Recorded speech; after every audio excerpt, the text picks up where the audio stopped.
Convidamos, então, a senhora Maria Elizabeth da Silva Barbieri para proferir a palestra com o tema A Vivência da Sexualidade na Educação do Ser Integral. Maria Elizabeth Barbieri é bacharel em Direito, servidora pública federal aposentada, trabalhadora da Sociedade Espírita Leon Denis e vice-presidente de unificação da Federação Espírita do Rio Grande do Sul. Com vocês, Maria Elizabeth Barbieri.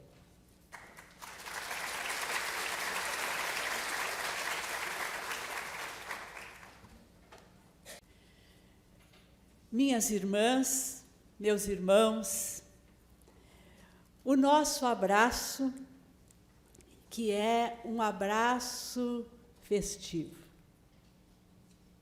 As nossas vibrações, os nossos corações, neste momento, abraçam esta veneranda dama que é a nossa Federação Espírita do Rio Grande do Sul, que inicia as festividades do seu aniversário, como tem feito ao longo destas quase 10 décadas, porque já nos encaminhamos para o centenário da Félix, distribuindo o pão espiritual.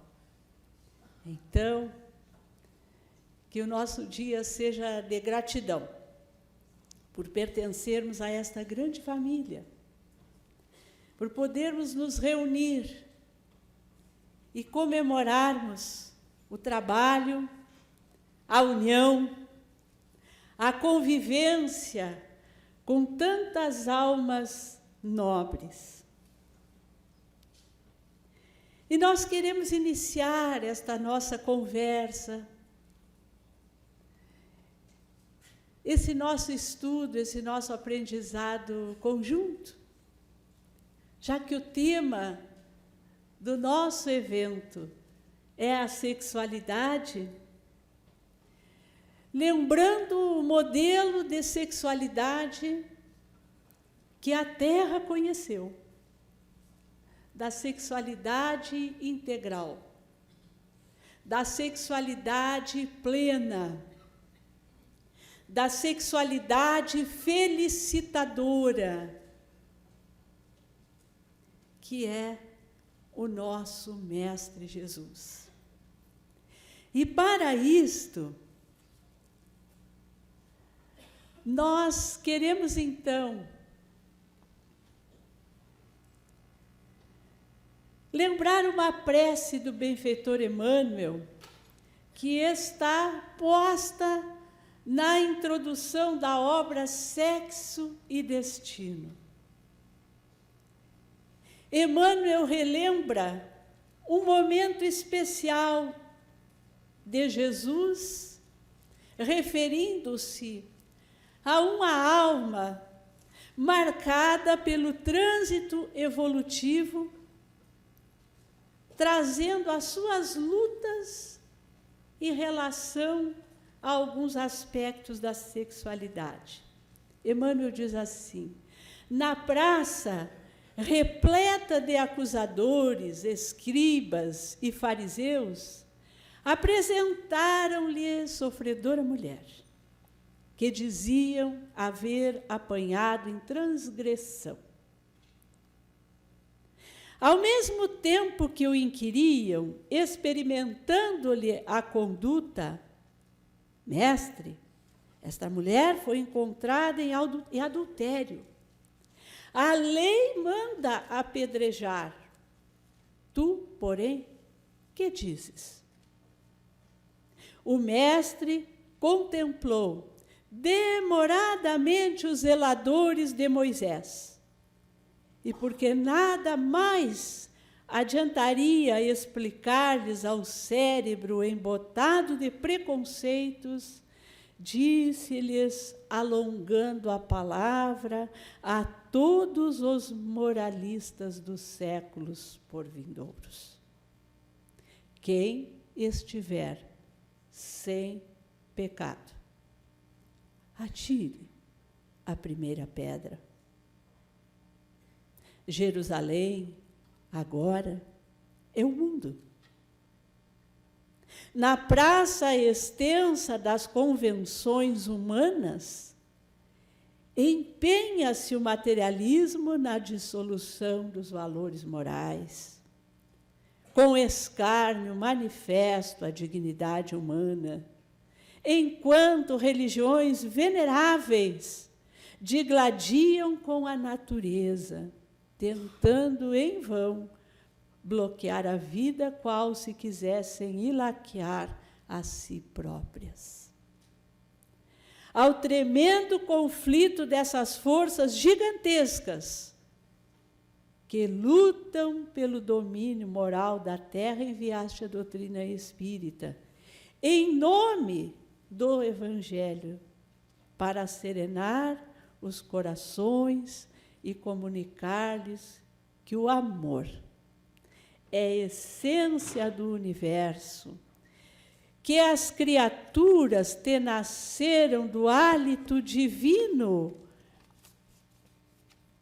para se amarem umas às outras, que o sexo é legado sublime e que o lar é refúgio santificante, esclarecendo, porém, que o amor e o sexo plasmam responsabilidades naturais na consciência de cada um e que ninguém lesa alguém nos tesouros afetivos sem dolorosas reparações.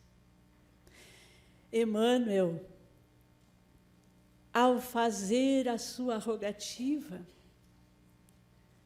alinha dois elementos importantíssimos: a misericórdia divina de Deus para com as suas criaturas, em quaisquer circunstâncias, mas também a responsabilidade que todos nós temos na vivência e no externar das nossas forças criadoras. E falando em forças criadoras,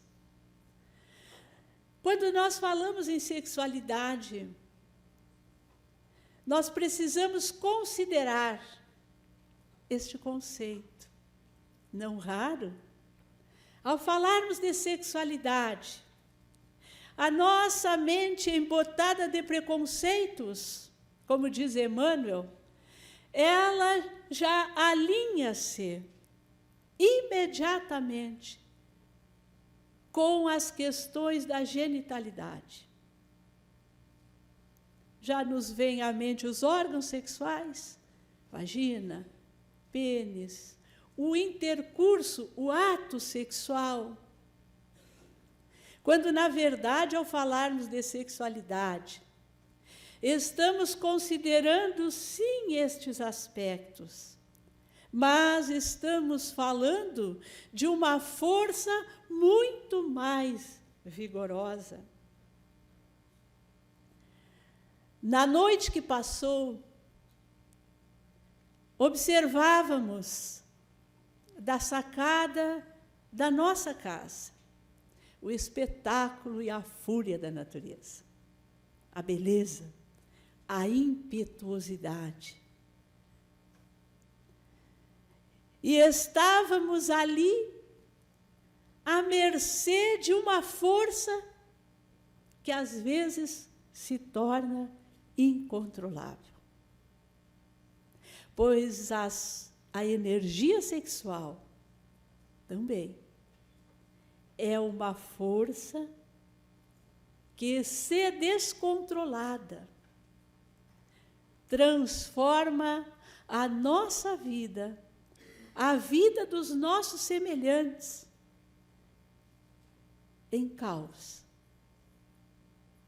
Nós vamos encontrar também, na mesma obra, Sexo e Destino, uma cifra espantosa.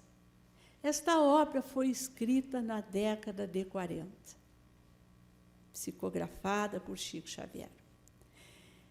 E ali,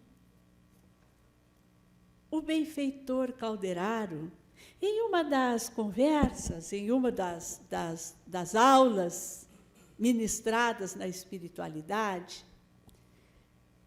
ele diz que a nossa ignorância a respeito desta força que é a energia sexual, ela equivale a uma silenciosa guerra de extermínio e de perturbação.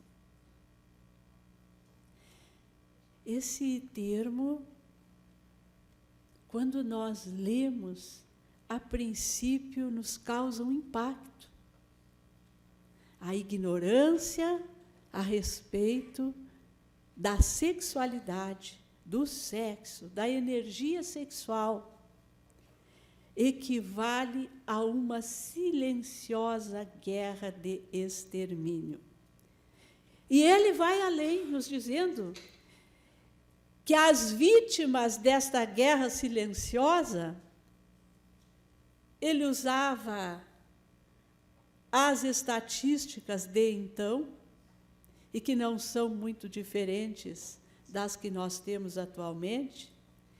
Ele traça uma comparação com uma peste, a epidemia de bubões, que ocorreu no século VI da nossa era, a chamada peste de Justiniano, que eliminou quase 50 milhões de vidas na Europa e na Ásia.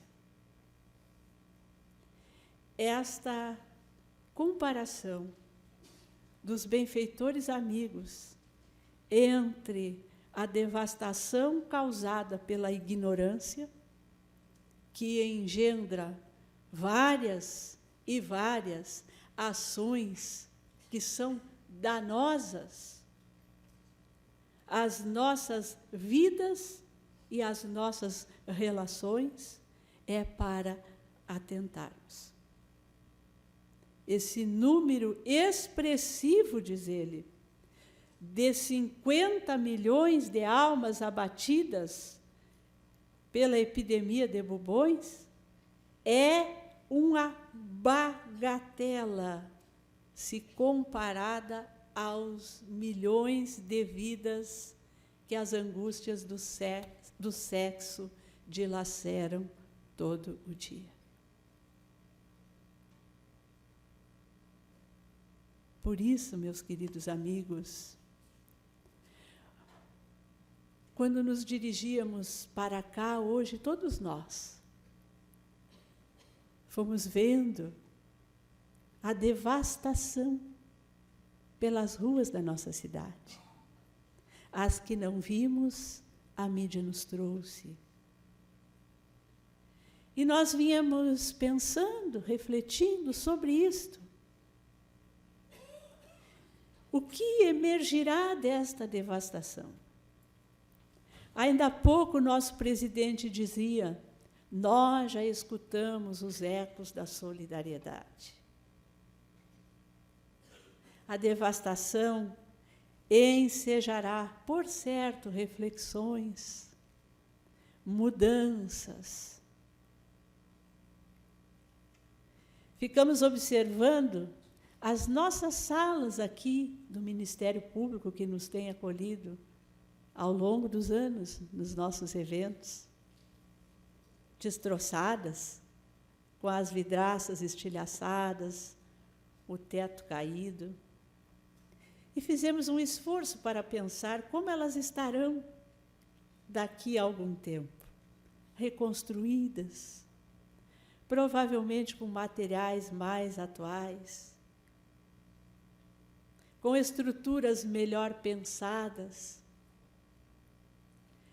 Então, nós queremos convidá-los para, neste dia, olharmos esses temas que nos trazem tantas aflições com os olhos do coração. Por certo, todos nós em algum momento, ou estivemos na condição daqueles que apedrejavam, ou na condição de quem é ou foi apedrejado. Todos nós temos comprometimentos pela ignorância, pela perversidade, na área da sexualidade. Então, que as palavras do Mestre amigo Jesus façam eco nas estruturas das nossas intimidades. Quem estiver sem pecado, que jogue a primeira pedra. Liberemos as nossas mãos para entendermos que das devastações que as forças naturais, que as forças da alma, como a sexualidade, promovem nas vidas humanas, de todas essas devastações, sem sombra de dúvida, há de surgir, há de emergir o anjo que todos nós somos. Então, acalmemos as nossas dores, as nossas aflições, asserenemos os nossos corações, para compreendermos juntos um pouquinho mais desta verdadeira queda d'água vigorosa que é a sexualidade nas nossas vidas. É na mesma obra que nós vamos ter a noção mais exata do que seja isto, quando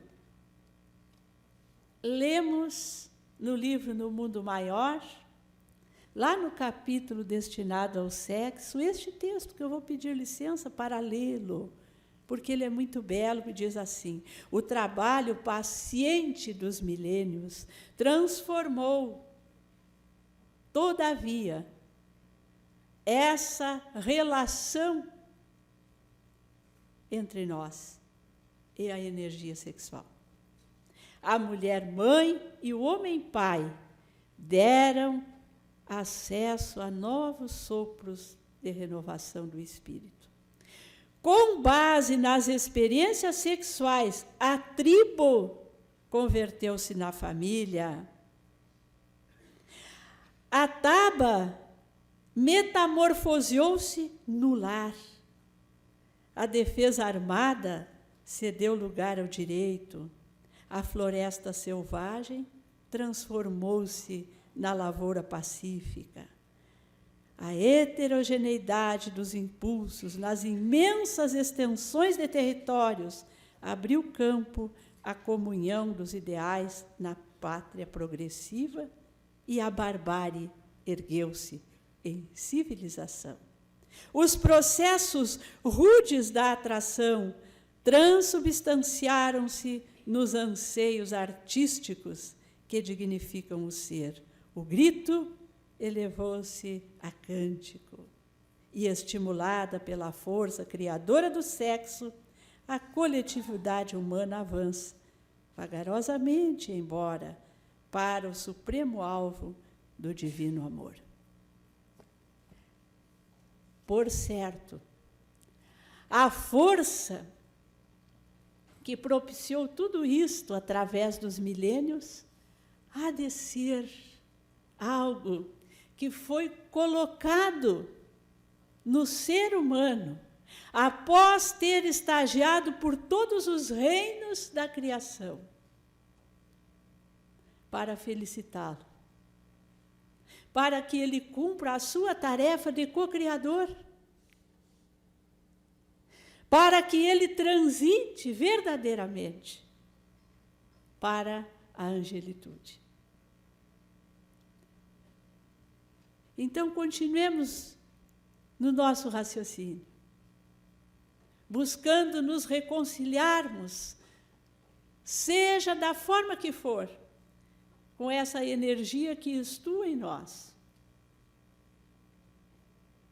e que é patrimônio, que é herança divina, para que nós possamos nos transformar e nos transformando, sermos geradores de felicidade própria e para aqueles que conosco convivem. Agora, para que esta força, assim como a força das quedas d'água, necessitam da engenharia para se transformarem em usinas que auxiliam a nos trazer bem-estar, conforto, progresso, nós também vamos precisar de uma engenharia vigorosa para que a nossa sexualidade cumpra verdadeiramente o seu papel nas nossas vidas. E esta engenharia da qual nós precisamos é a educação. A educação que, ao ser comentada pelos venerandos guias do mundo, na questão 625 do Livro dos Espíritos, é chamada de arte. E nós temos aqui a nossa assessoria de arte, né, Márcia? A educação é uma arte.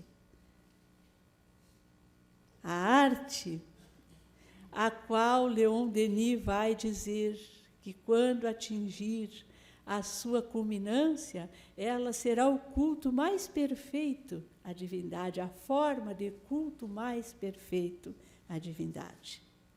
Então, a educação é a engenharia que precisa comparecer para domar, para adestrar, para educar a nossa energia sexual. Quando essa arte for conhecida, compreendida e praticada, o homem terá no mundo hábitos de ordem e de previdência para consigo mesmo e para com os seus, de respeito a tudo que é respeitável, hábitos que lhe permitirão atravessar menos penosamente os maus dias inevitáveis. A desordem e a imprevidência são duas chagas que só uma educação bem entendida pode curar. Esse é o ponto de partida, o elemento real do bem-estar, o penhor da segurança de todos. Então, nós começamos a compreender um pouco mais a cifra trazida pelos benfeitores, as devastações que as forças naturais causam em nossa vida e o porquê. Porque tudo isso são convites a este processo do qual nós também temos uma referência. Nós podemos alinhar e citar muitos pedagogos que a humanidade conhece, dedicados à educação formal, a nos transformar em melhores profissionais, em homens úteis, produtivos, nas muitas funções do conhecimento. Mas o pedagogo por excelência, quem é? É Jesus. Então, esta educação que nós precisamos é, acima de tudo, aquela educação que os Espíritos dizem que só será eficiente quando ela se basear no estudo aprofundado da alma, do que a minha alma necessita. essa nossa pressa dos dias atuais, esta superficialização das relações, dos conhecimentos, a vertiginosidade das informações, vai nos fazendo com que muitas vezes a nossa apreciação, a nossa avaliação, ela se exteriorize e ela passe a apreciar e a engendrar um mundo do faz de contas. Hoje, o bem-estar e a felicidade, muitas vezes é recomendado como sendo a vivência daquilo que nós queremos. Faça, viva, aproveite, sem nos perguntarmos, e esse ser de profundidade? Se hoje nós olhássemos a devastação da nossa cidade física, e todos nós resolvêssemos, não, mas agora vem feriado, vem o carnaval, está muito quente, deixa assim como está. O que a gente gostaria de fazer é ir para casa, fechar a porta e deixar as coisas como estão. Depois se dá um jeito. Isto seria educativo? Seria produtivo? Então, às vezes, nós também fechamos a porta dos porões da nossa sensibilidade. Nós fechamos a porta interior para vivermos a exterioridade. Então, a educação moral, aquela que precisa ir direto ao ponto sensível e delicado das nossas vidas, ela fica relegada a um segundo, a um terceiro, a um quarto plano. Um dos grandes pedagogos da humanidade, aquele que foi referência, inclusive, para o nosso codificador, diz que a moral é o fim supremo da educação. Essa frase é de Pestalozzi.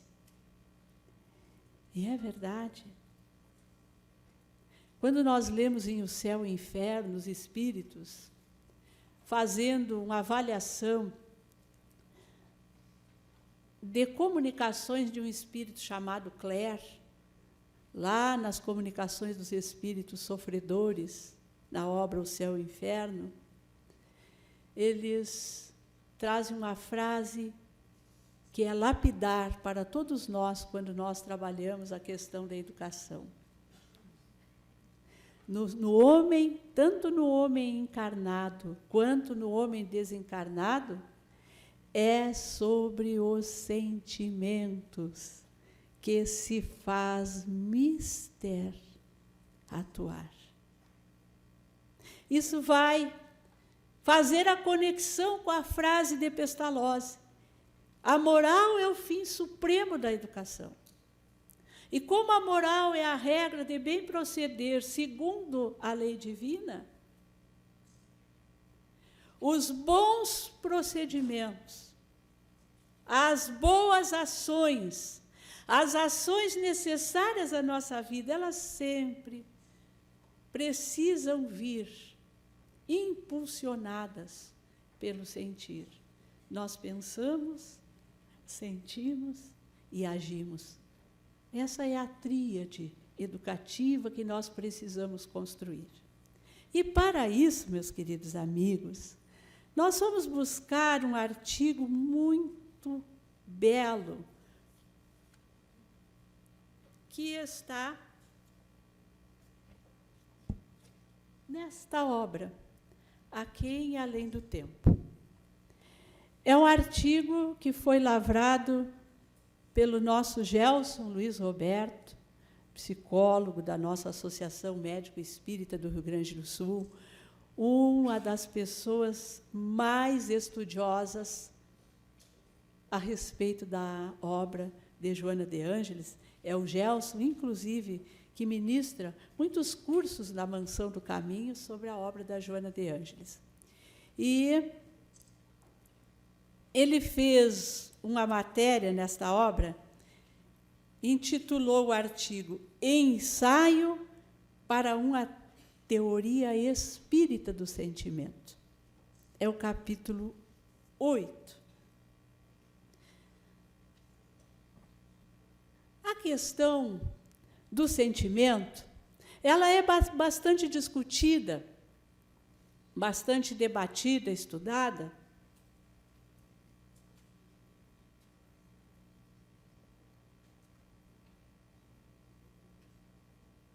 pelos especialistas da área.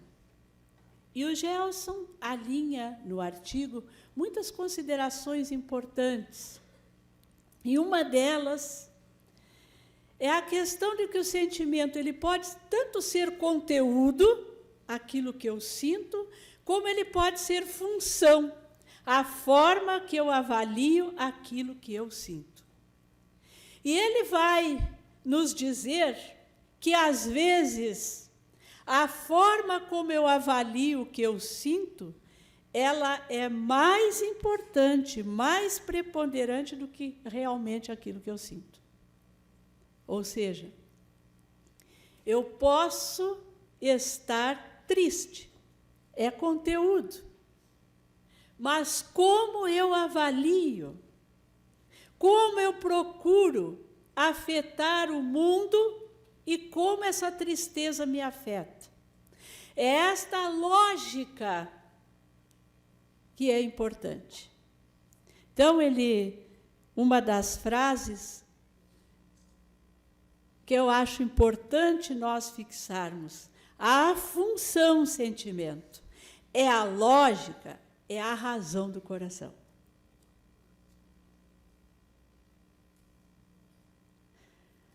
Quando nós falamos em inteligência emocional, ele também aborda isso no livro.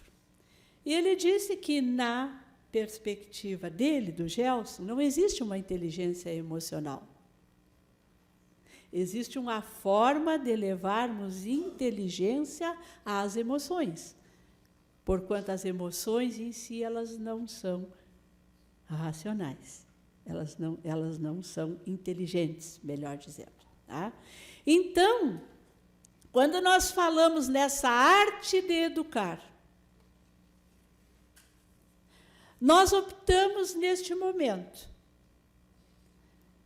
por conversarmos um pouco mais sobre a educação desta função sentimento. Porque, fazendo uma síntese desta abordagem, nós vamos dizer que o sentimento, então, ele é conteúdo e ele é a expressão das relações. Dependendo da forma que eu sinto, eu vou expressar e dar o tom, e dar o colorido às minhas relações. Há pessoas que, em algum momento de alegria extrema, elas utilizam isto para a criatividade, para auxiliar o outro, para felicitar o seu parceiro, no compartilhamento da alegria. Outras podem utilizar a alegria num aspecto egoísta. Quantas pessoas ficam alegres e vão ingerir álcool, e vão ingerir drogas, e vão usar a alegria por alguma vitória pessoal, por algo bom que lhes aconteceu, em desforço contra outros. Vão se entregar à sexolatria. Então, há um conteúdo do sentimento e há uma função, que é a expressão deste sentimento, a expressão das nossas relações que refletem este sentimento. E o sentimento é um processo relacional que possui uma função própria. Esta função tem como objetivo avaliar e compreender aquilo que nós sentimos. Então, é por aí que nós vamos andar nas nossas conversas, para que nós possamos verificar como tem sido o processo de utilização e de educação da função sentimento. E nós percebemos que a natureza, ela faz esse caminho. Lá no capítulo 11, no item 8 do Evangelho segundo o Espiritismo, nós vamos ler uma das frases mais belas, profundas e significativas em questão de sexualidade. A lei do amor. No início, o homem não tem senão instintos. Mais avançado e corrompido tem sensações. Mais instruído e depurado tem sentimentos. E o ponto delicado do sentimento é o amor. Aí está todo o processo educativo da nossa sexualidade. Aí está o íter, o caminho de educação da função sentimento. Andando um pouquinho mais, nós vamos perceber que a educação da função sentimento, ela tem uma proposta trazida pelo Gelson. Como fazer? Muito bem, eu tenho que avaliar o meu sentimento, tenho que estabelecer uma lógica em relação a ele, tenho que fazer das minhas relações, que são a expressão desse sentimento, algo felicitador. Se eu estou manejando a arte da educação, ali diz que ela é efetivamente o que nos vai trazer bem-estar e o penhor da segurança de todos. Então, educando a função sentimento, eu preciso que as minhas relações, elas externem isto. Então, ele nos dá alguns passos. Primeiro passo, desenvolver a fé, a humildade e a coragem.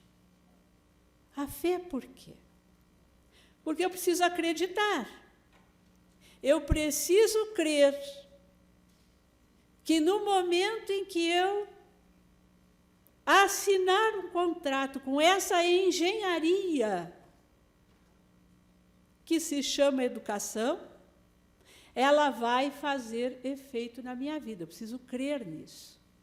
Preciso crer que eu serei capaz de ofertar elementos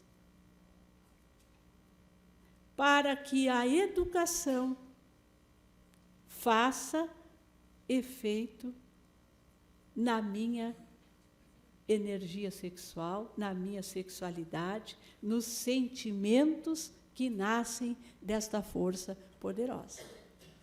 Então, a fé é um dos elementos do primeiro passo.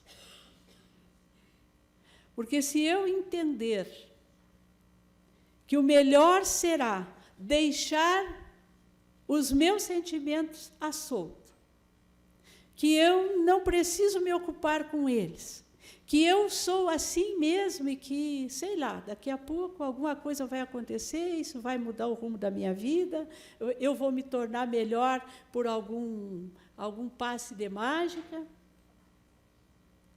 É óbvio que eu não vou manejar esse recurso, essa arte, de uma forma adequada para promover a minha transformação. Então, é preciso ter fé e ter humildade. A humildade, ela é uma das virtudes mais difíceis, ao mesmo tempo que ela é uma das mais importantes. Sérgio Lopes, no livro Código do Monte, ele diz isso. Humus vem da terra, vem da base. Então, a humildade é o sedimento, ela é a base, ela é o início de qualquer processo de desenvolvimento de virtudes.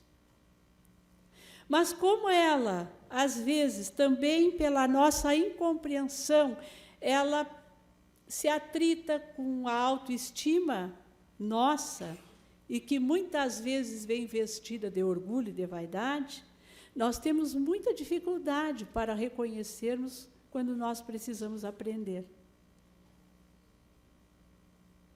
Vinde a mim, todos vós que estáis aflitos e sobrecarregados, e eu vos aliviarei. Mas é preciso tomar um jugo. É preciso carregar um fardo. Esse fardo é a educação. A educação dos instintos. A educação daquele instinto que muitas vezes já se deformou, se corrompeu, transformando-se em sensação.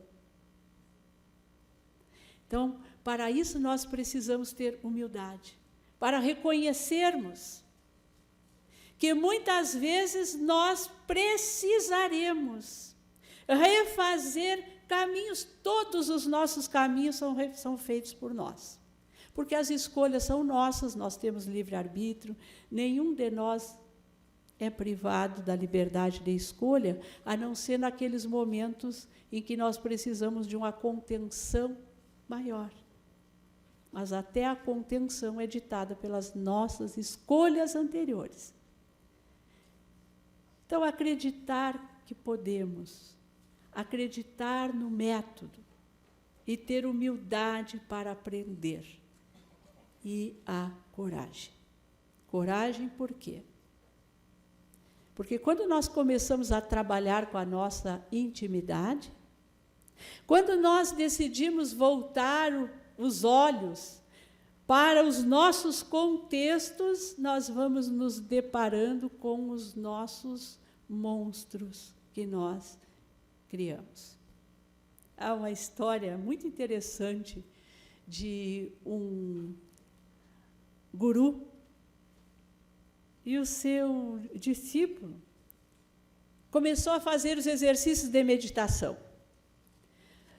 Depois de algum tempo, ele procurou o guru e disse: mestre, eu estou ficando apavorado, porque cada vez que eu entro em meditação, eu vejo que começa a descer e se aproximar de mim uma enorme aranha. Eu já tinha parado a meditação no primeiro dia. Mestre, ela cada vez chega mais perto. E isso me infunde um pavor imenso. Eu vim lhe dizer que na próxima meditação que eu fizer, eu já vou estar munido de um dardo, porque quando ela se aproximar, eu vou matá-la, eu vou espetá-la. O mestre diz: meu filho, eu te recomendo que tu não faças isto. Eu vou te pedir um pouco mais de coragem. Pegue um carvão. Naquela época era o elemento que a gente tinha para riscar alguma coisa. Pegue um carvão, coloque na ponta de uma vara. Quando ela se aproximar, você faça um X na barriga da aranha. Nossa. Então, logo fizeram o X, interrompa a meditação e venha conversar comigo. O discípulo respirou fundo, muniu-se de um carvão, colocou na ponta de uma vara e foi para a meditação. Quando a aranha começou a aparecer e a se aproximar, rapidamente ele fez um X na barriga da aranha. Interrompeu a meditação e correu. E o mestre disse: então, meu filho, fiz o X. E agora, mestre? E o mestre perguntou: o que aconteceu com a aranha? Não sei. O mestre disse: levante a sua túnica, meu filho. Ele ergueu a túnica e estava lá o X na barriga dele. Então, é por isto que, quando nós começamos a educar os nossos contextos interiores, nós começamos a tomar contato com esses bichos todos que nós vamos engendrando ao longo do tempo. É preciso ter coragem. Imaginem se ele espeta a própria barriga. O segundo passo é dar uma forma aos sentimentos, conhecê-los bem. E aí o Gelson recomenda que a gente use aquelas expressões com as quais nós temos mais familiaridade. As expressões artísticas, há pessoas que pintam, há pessoas que compõem músicas lindas como estas, com as quais o Jonas nos brindou nesta manhã. Outros fazem poesia, outros escrevem textos, outros praticam o bem, de tantas outras formas. Mas o dar uma forma aos sentimentos, ele está querendo dizer que nós precisamos parar para avaliar aquilo que nós sentimos. E saber o que é isto. Por que em determinada situação eu estou agindo assim? Que sentimento é este? Aí é preciso voltar ao primeiro passo, ter fé, que eu vou compreender. Ter humildade para aceitar que eu estou sentindo aquilo, por mais que isto me desagrade. E ter coragem para trabalhar isso, olhar de frente. E ver o que eu vou fazer. Porque nós trabalhamos muito na base da repressão da função sentimento. Ai, não, isso é feio, como é que eu vou sentir isso? Mas tem cabimento eu estar sentindo isto? Não, mas eu não posso estar sentindo isto. Não, gente. Sentir, nós sentimos. Agora, nós precisamos avaliar. Nós precisamos dar uma forma a isso. Nós precisamos montar racionalmente o que é que nós estamos sentindo. Porque os sentimentos são duradouros. Se nós não raciocinarmos em relação ao que nós sentimos, nós começamos a fazer algumas coisas bem esdrúxulas. A gente começa a rir na hora errada. A gente começa a chorar e não sabe por quê. A gente se irrita com as coisas e depois fica assim, poxa vida, mas não era para tanto. Às vezes nós passamos anos dizendo assim, eu não sei o que o fulano tem, que eu olho para ele, não consigo, ele me irrita só de chegar. Pois então tem que descobrir o que é. Ou então a gente diz assim, olha, eu não tenho motivo, mas eu estou chorando.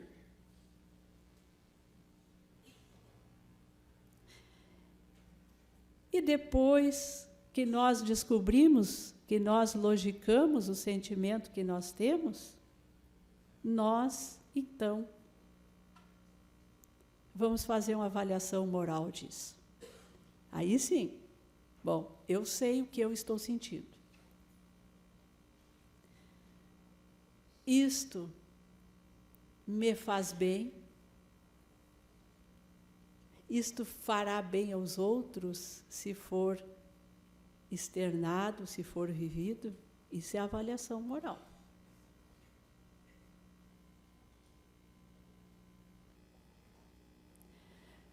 Se eu chegar à conclusão que faz bem a todos, muito bem.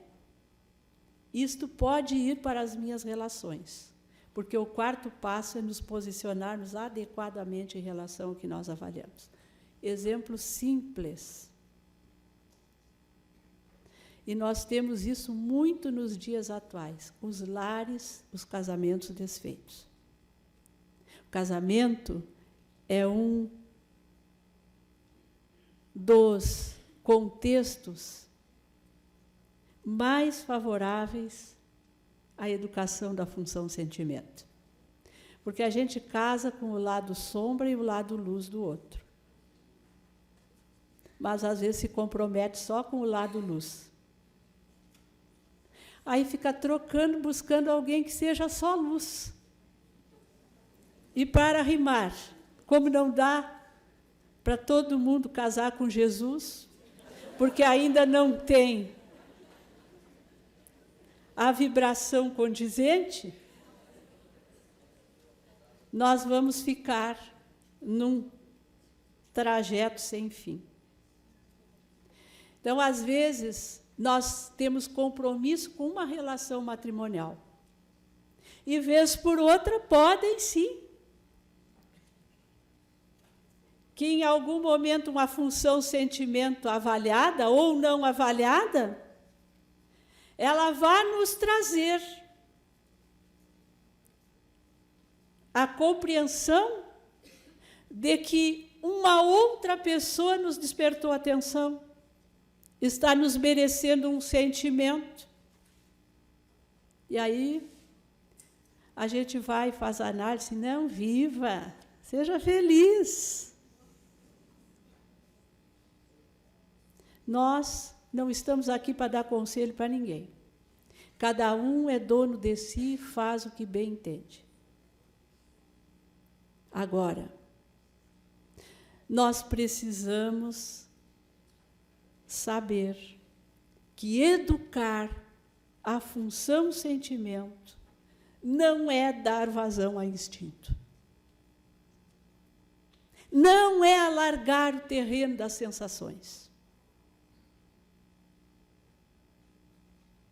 Há muitos lares desfeitos, há muitos filhos traumatizados, há muitos crimes passionais, porque uma função sentimento, ou ela não foi avaliada, ou ela foi avaliada,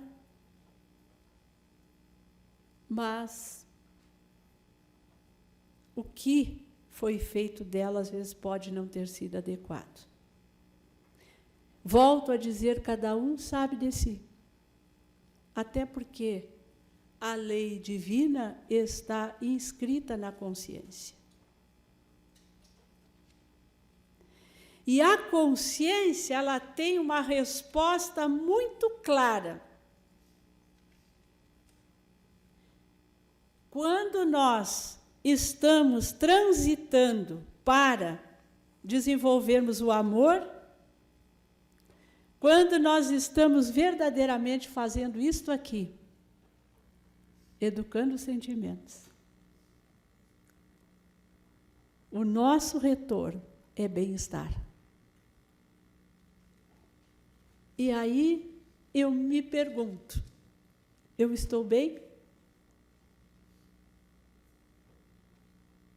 Eu estou sentindo verdadeiramente paz?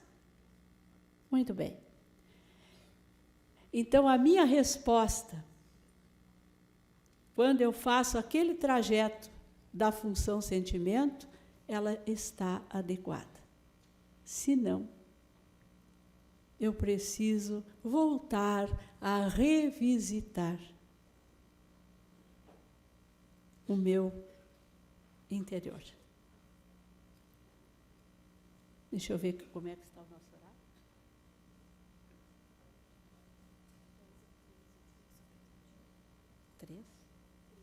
13. Muito bem. Então, meus amigos, agora nós vamos para o intervalo, tá bom? Depois nós vamos continuar essa nossa conversa. E agora, no intervalo, a gente aproveita, assim, para educar a função sentimento, né, lá na livraria, para olhar esses artigos dos livros, para nos abraçarmos, para sermos gentis uns com os outros.